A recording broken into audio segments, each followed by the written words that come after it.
Your Excellency, distinguished guests, ladies and gentlemen, thank you for having me here today. It certainly is a pleasure to be back in Singapore. It's the first country I visited in 2020, so we're off to a good start already. I think speaking after Your Excellency, I have to cut down my speech from 1 hour to 3 minutes. But full disclaimer, I never intended to talk for that long. I think the key question here is transformation in the Middle East. Are there any lessons to be learned from East Asia? And the simple answer is yes, many lessons. I can talk about the details of the curriculum and the approaches, but to me, maybe the biggest lesson we could learn is the adaptability of countries like Singapore that know when a change is required and then quickly implement that. I think the game changer right now globally is the ability of governments to transform quickly in response to market demands. And I'm sure many of you here have heard about the studies globally, the Oxford Martin Business School that says 47% of jobs will become obsolete. The World Economic Forum study that says students today in primary, once they graduate from higher education, 1/3 of them will be in jobs that don't exist today. So by definition, education needs to be the move. So why specifically Singapore? I think for us to be able to learn lessons from each other, there needs to be some commonalities. Both Singapore and the UAE gained independence a few years apart. Both have developed economically at a steady rate and are now regional hubs in their own regions. And they all have similar GDP size of approximately $350 million. So, billion dollars, sorry. So the commonalities are there in terms of size, in terms of transformation. But the key difference is we do have a cushion. In the UAE, we're blessed to have hydrocarbon resources. Singapore had to depend on its only resource, its most important resource, which is human resources. So by default, human capital development was central in Singapore from day one because there was no other way to do it. In the UAE, if I go even before the formation of our country, we had our main industry was basic pearl diving. And at the time, it was constituting the majority of our income, the majority of our GDP. At a point in time, the region was a hub for pearls globally. Even the world-leading companies like Cartier used to come and do their runs and visit the region, visit Bahrain, visit Abu Dhabi, to ensure the constant supply. It was, in fact, the OPEC of pearl. And then one technology disruption that happened in Japan took more or less 4 or 5 years to create a devastating effect in our region. The Gulf pearl price dropped by 90%. And you can imagine it's equivalent of dropping oil from $100 to $10. That had tremendous consequences. So we've been through an experience where we've seen technological disruptions that could disrupt the economy fundamentally. So that was the push for us to focus on education. Unfortunately, we did have a replacement years after the hydrocarbon economy, but that created such a thick cushion that sometimes we forget that this could also be disrupted, and it is being disrupted as we speak. So I just want to share with you the context of the similarities and differences between the UAE and Singapore, and I'll talk a bit more on how we're trying to change that. So for us in the UAE, we've adopted lifelong learning. When I was appointed as Minister of Higher Education in 2016, soon after, the year after, I was also appointed with the skills fund, advanced skills.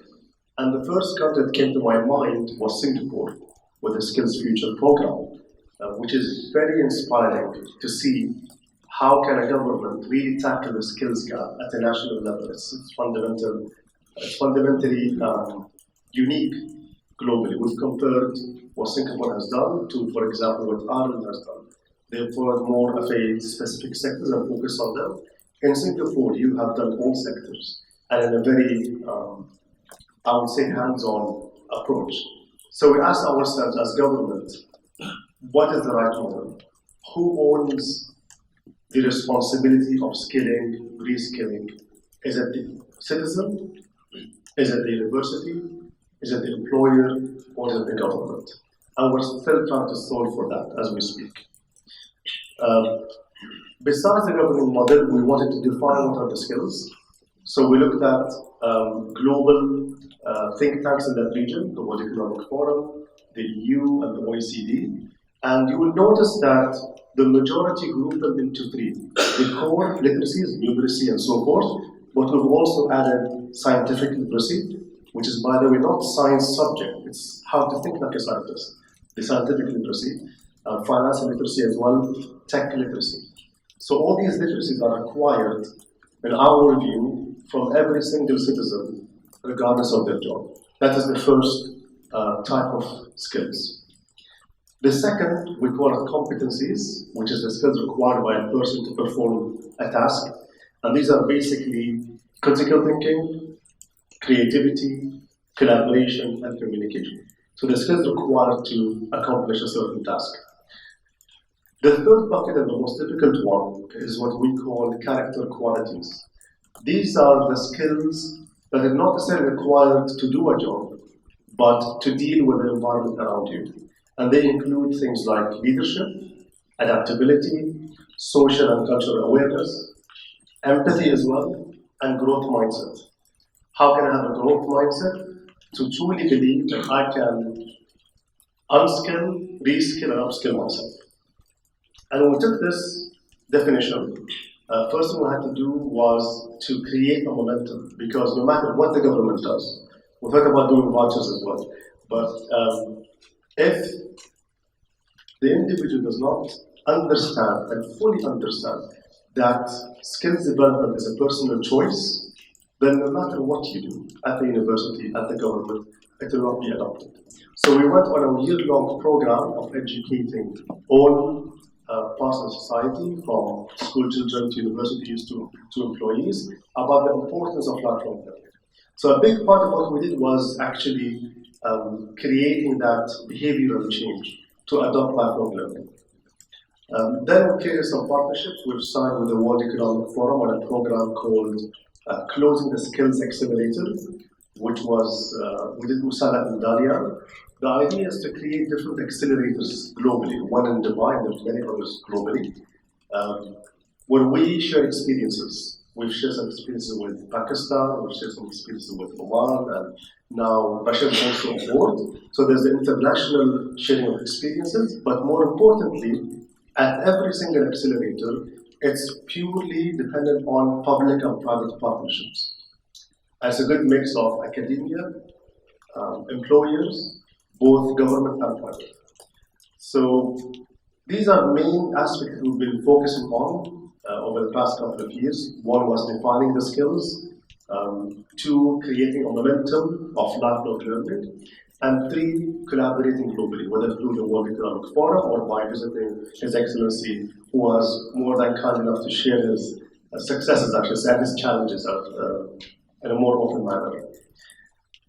And finally, again, participating globally and hearing from you is part of what we do. We like to learn, as the topic suggests, because reform in government is always very difficult. But reform education is even more difficult, because education really touches every person. It touches our children, our siblings, our teachers, and the outcome takes such a long time. If you do a reform in immigration policy and a reform in taxation, the implications are quick. You can see the response. You can know, am I going in that direction or wrong? But if you do it for education, it takes such a long time. So that's why it's very fundamental to learn from countries like Singapore, learn from countries like Ireland, who build that process for us to learn the lesson and to apply it in a meaningful way. So I look forward to the Q&A. And again, thank you for inviting me, and I wish you a very successful forum.